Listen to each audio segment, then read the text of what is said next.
Right now to outrage after a police shooting that happened last week in Miami. A man who reportedly suffers from mental illness was shot by officers. Local 10 News reporter Annalise Garcia is live in Miami with the demands from community leaders and residents following this shooting. Annalise. Hey, Christy Janice. So we heard from activists over at the Healing and Justice Center, and they were talking about wanting to bring prevention and intervention work into their communities. They also talked about the police-involved shooting last week involving a man by the name of Donald Armstrong, and they were mentioning what they would have done before bringing in any violence.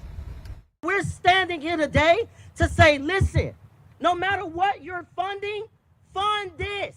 Get behind us.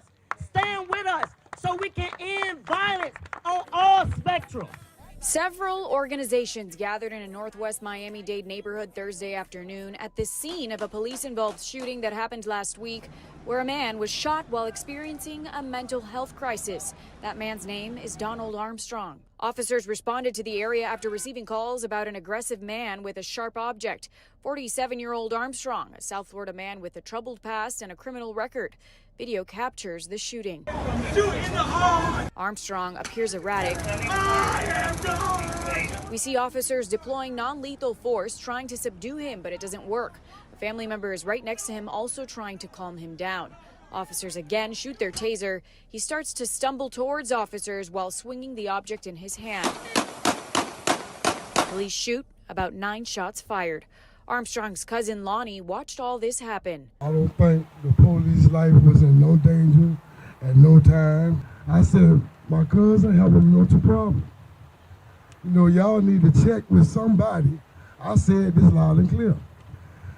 And they was like, get out the way. These residents of Overtown and Liberty City gathered and held a press conference to demand support and funding for community-based public safety. We are the alternative to calling to the police when your loved ones are in pain. We are the alternative because we are trained with mental health professionals and we come with love. This is purpose for us. We desire to solve our own community problems because unfortunately, everybody is not trained well to do so, because they can't relate to our communities. And we did reach out to Miami Police to see if we can get a word from the chief to see if they had anything additional to say, but they referred us back to their statement they released last week right after the shooting happened, which is fairly long, but it reads in part, "I pledge to ensure that our department does better in addressing calls involving mental and behavioral issues." That's from Chief Morales over at Miami Police Department. In other news today, we did get an update from the family of Armstrong that he is now in stable condition. We're live in Miami. Annalise Garcia, Local 10 News.